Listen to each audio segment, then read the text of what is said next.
Okay everybody, here's another kayak tech video. Today I have just received a brand new Minn Kota. This is the Minn Kota Riptide 55-pound thrust with maximizer. This is a very nice motor with a 42-inch shaft, so it's a bit on the longer side. Only problem I can see with it is that the wire connections here are too short for my application. They're a little bit too short. See how they are? So that means I'm going to have to find a way to lengthen these wires. Well, the other Minn Kota I've already done that with, the 55-pound thrust Enduro that I've been using for the last 7 years. So I'm thinking I may go ahead and switch the battery wires, or the power wires, if you wish to call them that, between the two motors. There's nothing wrong with those wires. They've only been on that motor for about 3 years now.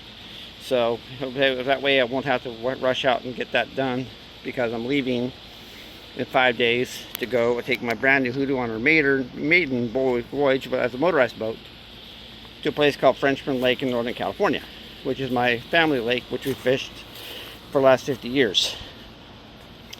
But you can see she's pretty much ready to go. I just have to make the changes. Another thing I have to do with it is to go and switch the powerhead to where it goes the other way. So this is what the motor, this is brand new right out of the box. It has not been messed with.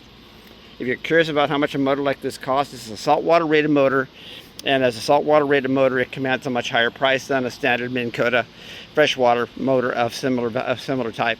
My Minn Kota Enduro Max is 55 pounds of thrust, and it's about $300. Okay, this one at the best deal I could find was $526.99 on a marine website. Frankly, I think it's a little bit on the too long shaft side because the shaft is 42 instead of 36 like my Minn Kota, but I will work with it and deal with it when the time comes. I'll just have to deal with the power head first and then the wires to get it all ready to go. So I've decided to do an ocean or saltwater type of motor setup with this kayak, because I'm going to go out on the bay in the coming months and fish for halibut out there.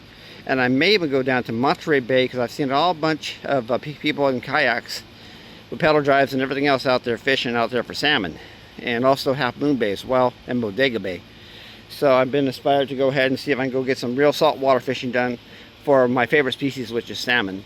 And hopefully I'll have some videos with my GoPro coming in the future, but for right now, this is its infancy.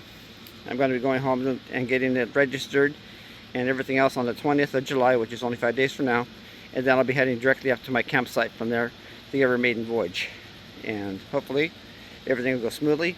One of the nice things about this motor is that the prop can be original if I wanted to be. I don't have to take it off and put the aircraft propeller on it.